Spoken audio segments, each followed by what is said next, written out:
Verses 12 to 22, Psalm 105. God said this when they were few in number, a tiny group of strangers in Canaan. They wandered from nation to nation, from one kingdom to another. Yet God did not let anyone oppress them. God warned kings on their behalf. Do not touch my chosen people, and do not hurt my prophets. He called for a famine on the land of Canaan, cutting off its food supply. And then he sent someone to Egypt ahead of them, Joseph, who was sold as a slave. They bruised his feet with fetters and placed his neck in an iron collar until the time came to fulfill his dreams. The Lord tested Joseph's character. Then Pharaoh sent for him and set him free. The ruler of the nation opened his prison door. Joseph was put in charge of all the king's household.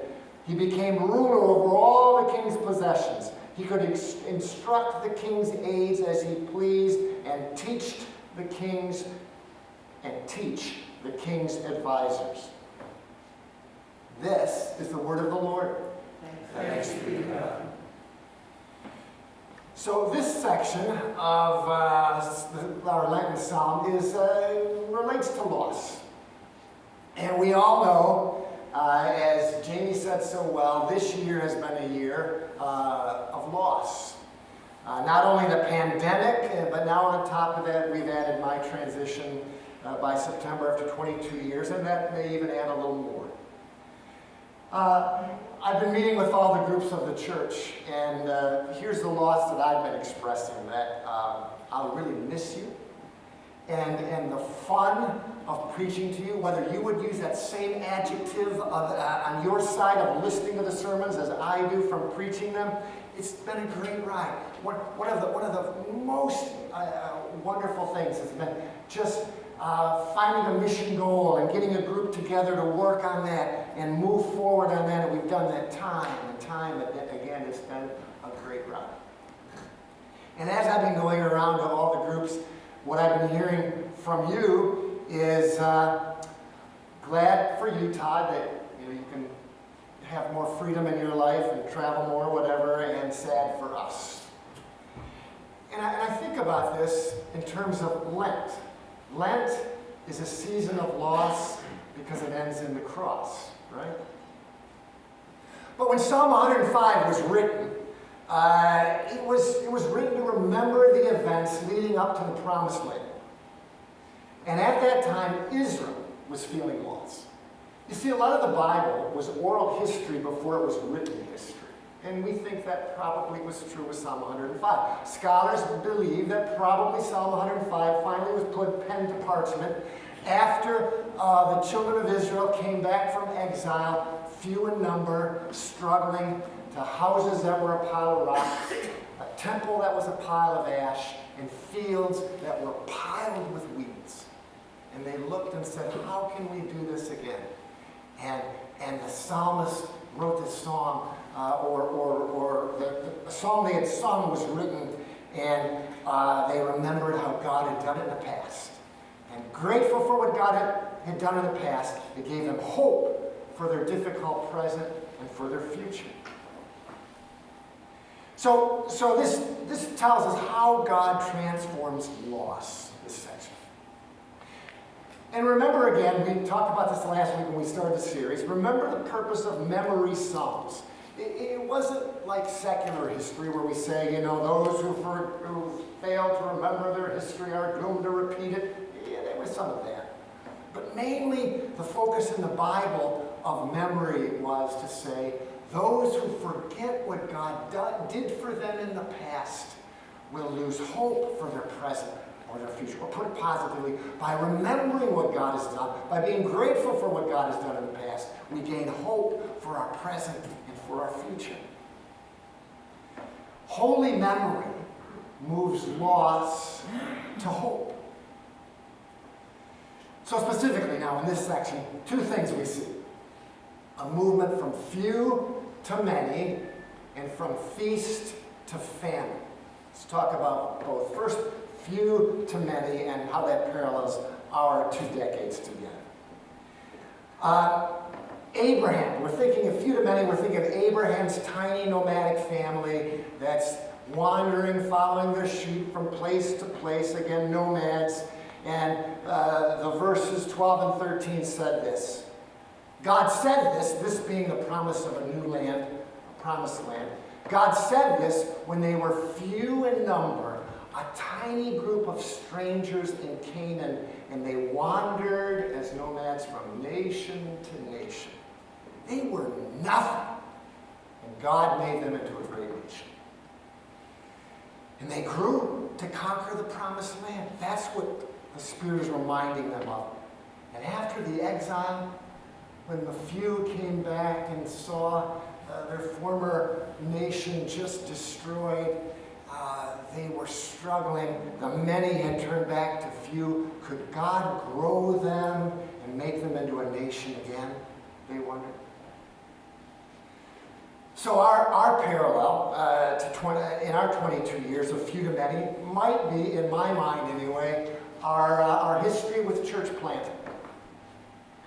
Did you know that pre-COVID, I've said this a couple times, you might remember this, pre-COVID, our two daughter churches, one in the poorest city in North America, Reading, Pennsylvania, Carlos Lugo, and the Latino church, and then in Collingswood, New Jersey, Jim Anger, Liberty Collingswood. Did you know that pre-COVID, North Branch and their daughter churches were worshiping about 400 people?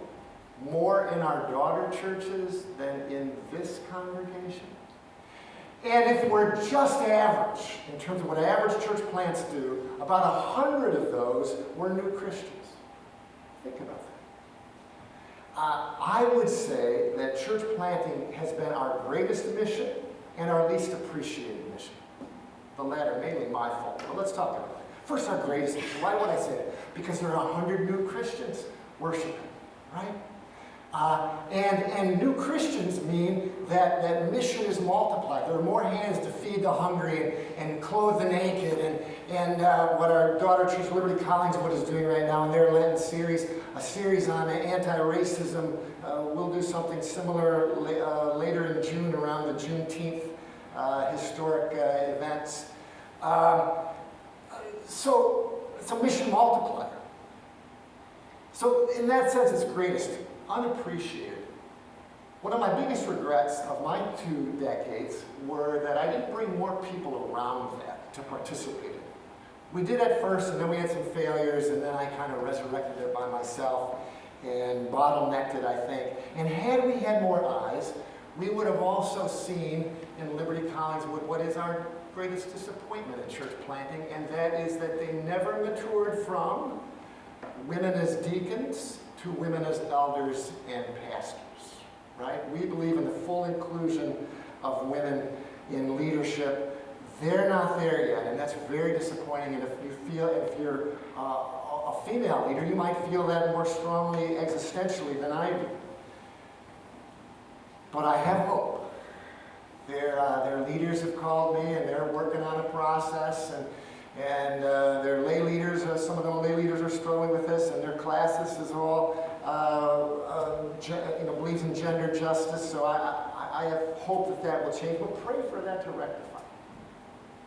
And as we mourn that, let's also remember this, that while they may, I'll use the word suck at gender justice, they excel at evangelism.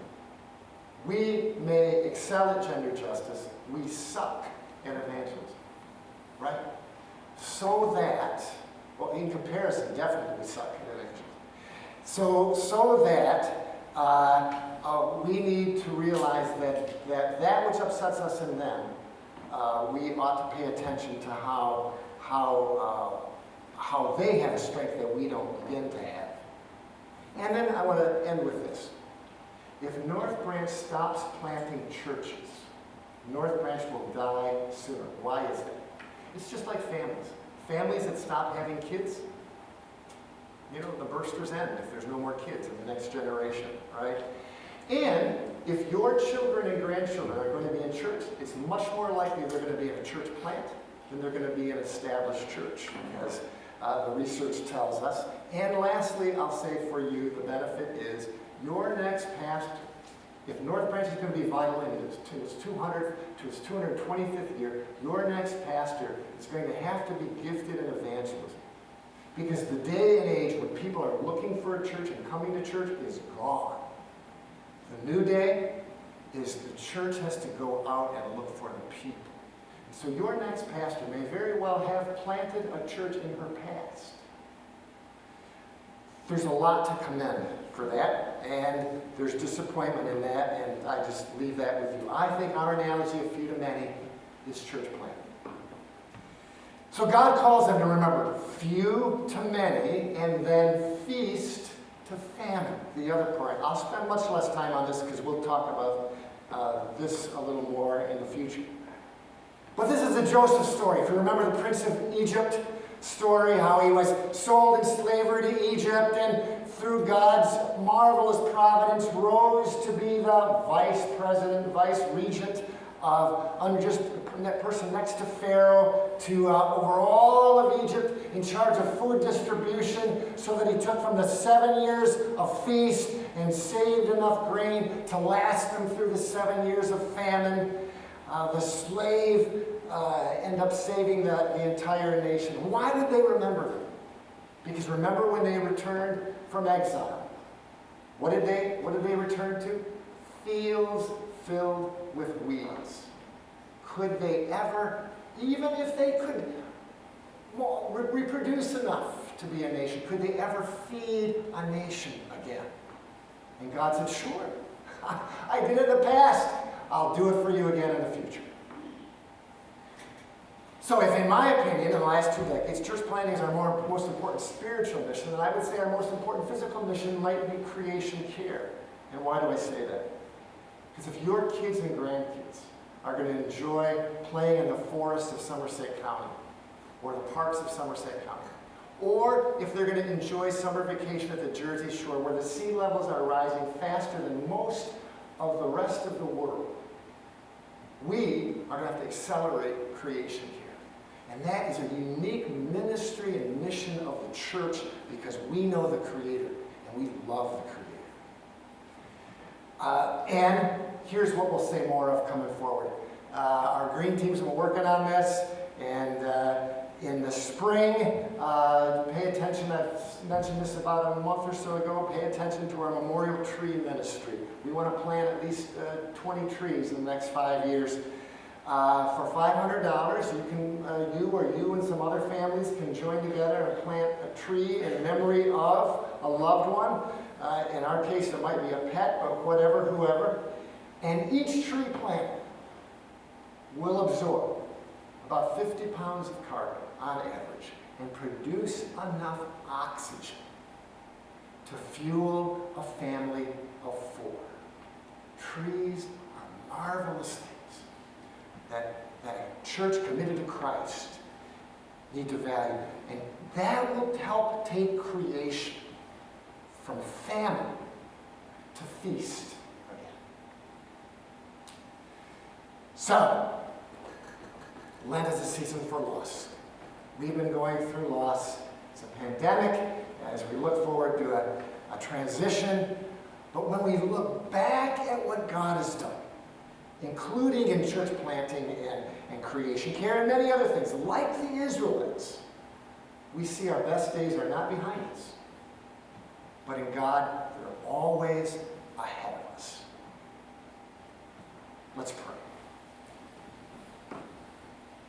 Powerful God who's done amazing things in the past, do what you do what you have done again. God who's been a comfort and a strength to so many of us, be that to our children and grandchildren.